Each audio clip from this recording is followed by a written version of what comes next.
दिनैनि बे गोथार शिवरात्रि दा मोनाबिलिनिफ्राय जिहेतु जागायनो थांगासिनो दं। बेनि बे गोथार तिथियावनो साफ्रोमबो जोंनि नैबे तितागुरि गामियाव थानाय श्री श्री जय बिराट बिमा महामाया थानसालिनि आरो बे धोरोमजों जेसेबां लोब्बा थानाय जोंनि धोरोमारि रायजो राजाफोर भक्त बिथांमोन दङ आरो लोगोसे जोंनि सारा बिटिसि ओनसोलनि साफ्रोमबो नोगोरारिफोरनो आङो गोथार शिवरात्रिनि गाहाम अनसायनाय आरो हामलायथिखौ जासिहरबाय। आफा शिव महादेव बोरा बाथौनि खाथियाव मुलुगनि गासैबो सुबुं माहारिखौ जाहाथे अरायबो गाहामै गाहाम खांलाङो, नोजोर लाखियो आरो बयनोबो जाहाथे आशीर्बाद होयो, बेखौबो आङो आफा महादेवनि खाथियाव आरज गाबनाय जाबाय। दिनै खोब भाग्य गोनां होननानै आं सानना लागोन। आं खुनुदिन बे गामियाव फैफेराखैमोन आरो बे तितागुरि गामियाव बेबायदि एसे गिदिर धोरोमनि मोनसे बेवहाय मन्दिर एबा थानसालि दं, जे थानसालिजोंनोखि हाजार हाजार धोरोम सिबियारि बेनि भक्तफ्रा नांजाबफानानै दङ, बेखौ आङो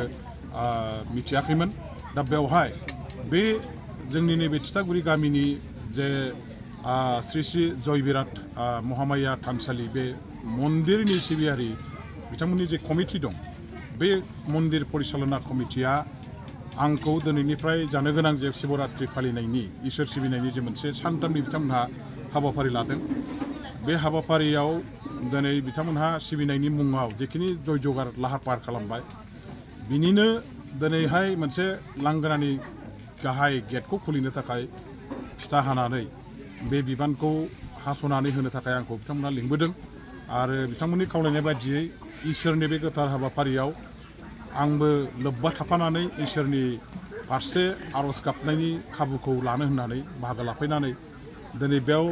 थारैनो आङो मोननै धोरोमनि माबायाव आसनाव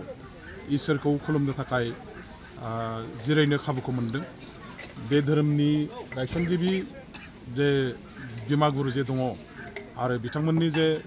धोरोमखौ दैदेनग्रा माखासे कमिटि दं, बिथांमोनहा आंखौ प्रथम बेयाव फैनानै गेट खुलिखांनायनि उनावनो जोंनि दिनैनि जानो गोनां शिवरात्रि महादेवनि आसनाव आखाइ खबजबनानै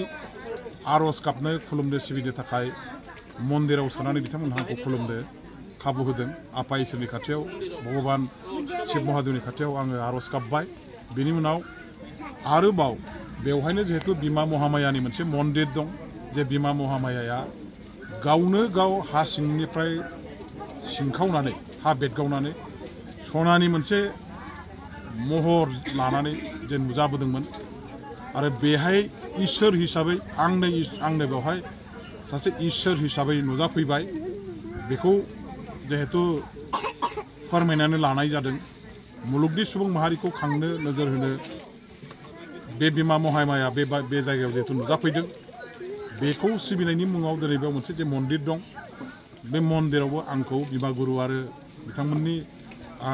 फुजारि बिथांमोनहा आंखौ आरज गाबनो थाखाय खुलुमनो थाखाय जे मोनसे जायगा होदोंमोन। आङो जोंनि सोरजिगिरिफोरनि खाथियाव आथिं हमनानै मुलुगनि सुबुं माहारिनि मोजांनि थाखाय, साफ्रोमबोनि जिउनि अराय गोथारथि आरो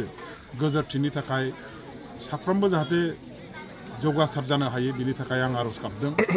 आरो बेक्तिगत भाबै आंनि जिबन, आंनि न'खरनि बिदा फंबाय गासैबोनि बयनिबो मोजांनि थाखाय, सान्थिनि थाखाय, जौगाखांनायनि थाखाय, जाफुंसारनायनि थाखायबो इसोरनि खाथियाव आरज गाबनाय जादों। दा दिनै बेवहाय फैनानै आं थारैनो गोसोआव मोनसे गोजोननाय आरो थाजिमखौ मोननो हादों। स्वयं बे जायगायाव इसोरा जिहेतु दं, शिवरात्रिनि गोथार बे बुब्लियाव तिथियाव फैनानै शिव महादेवखौ खुलुमफैनो मोननानै, बिमा महामाया देबीखौ खुलुमनो मोननानै, इसोरखौ हास्थायनो, धोरोमखौ खुलुमनो जे मोनसे खाबुखौ मोनदों, बेनि थाखाय गोसोआव बिराद मोनसे गोजोननाय आरो सुग्लायनायखौ आं मोनदों, जाफुंसारनायखौ आं मोनदों। आरो बेनि थाखायनो आङो दिनै बिथांमोननि आइ आफा रायजो राजाफोरनि गेजेरावबो गसंनानै बेनि भक्त लोगोफोरजों धोरोमनि बागै मोनसे मेल जथुमनानै सावरायनायाव बाहागो लाबाय। धोरोमनि सोमोन्दै जे हायो फंसे फंनै माखासे बाथ्राफोरखौ बुंबाय आरो बेवहायनो आं फोसावबाय जे आसाम गभर्नमेन्टनि आसाम दर्शन जे स्किम दङ, फैबाय थानाय 2 बोसोर जे आंनि आरोबाव एमएलए हिसाबै टार्म दङ बे टार्म थाजासिमाव बे धोरोमनि थानसालिनि जौगाखांनायनि नामाव आं बे आसाम दर्शननि स्किमखौ होलांबाय थासिगोन बेवहाय बे धोरोमखौ गोख्रों खालामनाय बिनि थानसालिखौ मजबुत आरो समायना रमायना खालामनायनि थाखाय एमएलए हिसाबै जे हायो राङारि अनसुंथाइखौ सरकारनि आसाम दर्शननि गेजेरजों मावफुंलांनो थाखाय आं दिनैहाय बेवहाय खोथा होदों आरो आं सानो दिनैनि बे जे धर्म बे पालन खालामनायनि गेजेरजों बेवहाय जायफोर भक्त लोगोफोर बिथांमोनहा बाहागो लाफैदों बिथांमोननि साफ्रोमनिबो साननाय हनाय हास्थायनाया जाहाथे जाफुंगोन